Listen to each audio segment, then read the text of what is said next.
Assalamualaikum warahmatullahi wabarakatuh. Anak-anakku, kali ini kita akan belajar tentang penyajian data.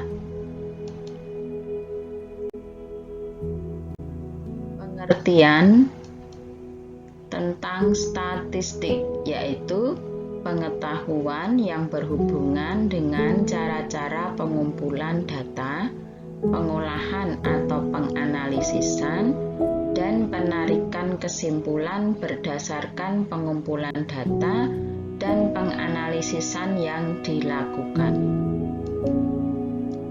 Populasi yaitu himpunan semua objek yang sedang diteliti.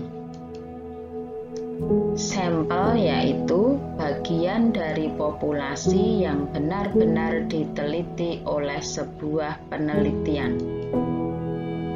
Sampel yang baik harus representatif atau mewakili populasi dan memiliki sifat yang homogen atau sejenis.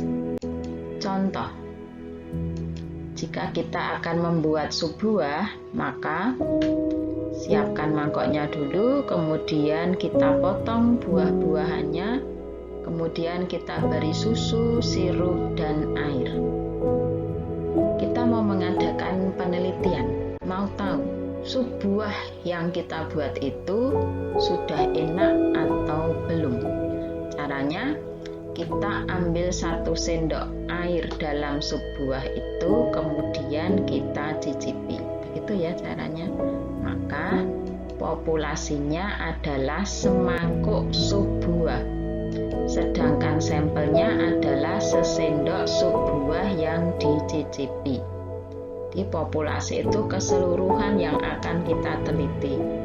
Kalau sampel itu sebagian yang kita teliti atau bagian dari populasi.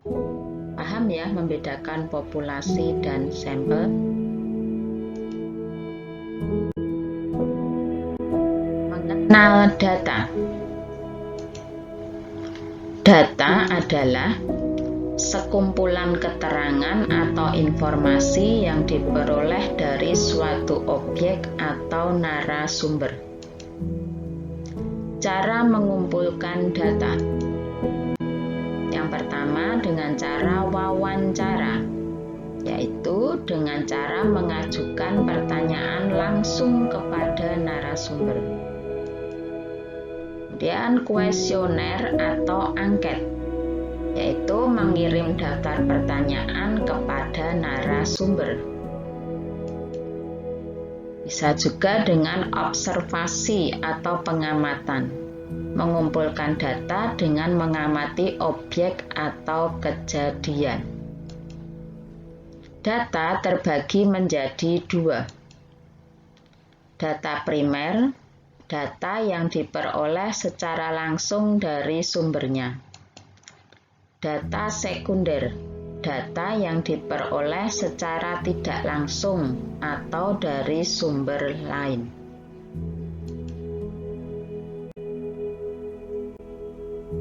Mengolah dan menyajikan data dalam bentuk tabel.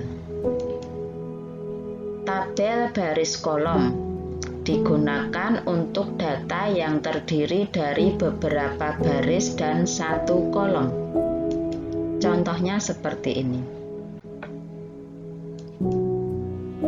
Tabel kontingensi digunakan untuk data yang lebih dari 1 kolom. Contohnya seperti ini. Tabel distribusi frekuensi, yaitu tabel yang ditulis dalam bentuk mendatar. Contohnya seperti ini.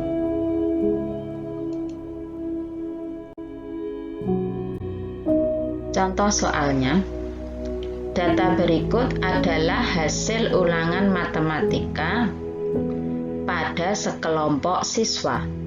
Nah, data ini akan kita buat ke dalam bentuk tabel. Sebelum kita membuat tabel, kita buat dulu turusnya, seperti ini.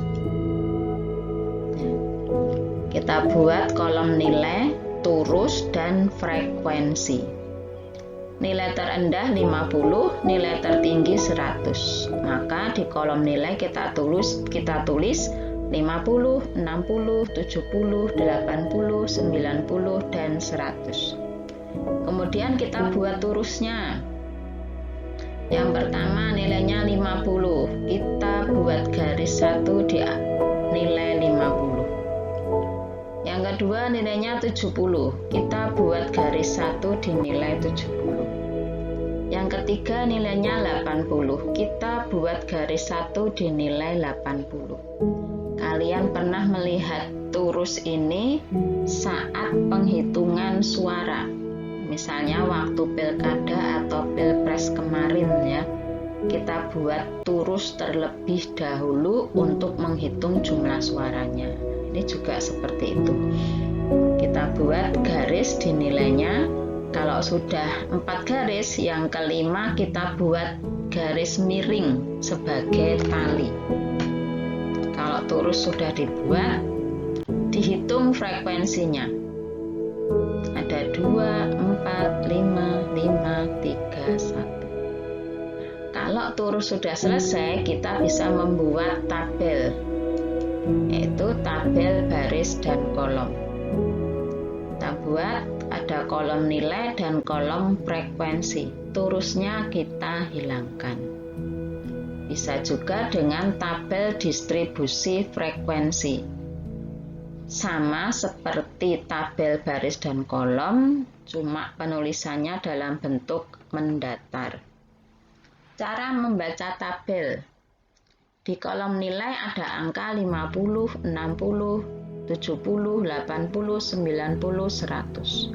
Di frekuensi ada angka 2, 4, 5, 5, 3, 1. Artinya, yang nilainya 50 ada 2 anak, yang nilainya 60 ada 4 anak, yang nilainya 70 ada 5 anak, yang nilainya 80 ada 5 anak, yang nilainya 90 ada 3 anak, yang nilainya 100 ada 1 anak.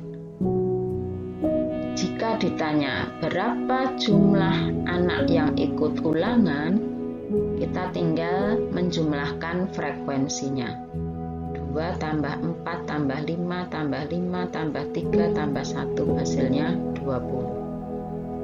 Jika ditanyakan berapa jumlah anak yang nilainya 60, ada 4 anak. Terus berapa jumlah anak yang nilainya di atas 80? Di atas 80 berarti nilainya 90 dan 100. Berarti frekuensinya 3 dan 1. Berarti jumlah anak yang nilainya di atas 80 adalah 3 tambah 1, 4 anak. Gitu ya, semoga paham. Indah akhiri, wassalamualaikum warahmatullahi wabarakatuh.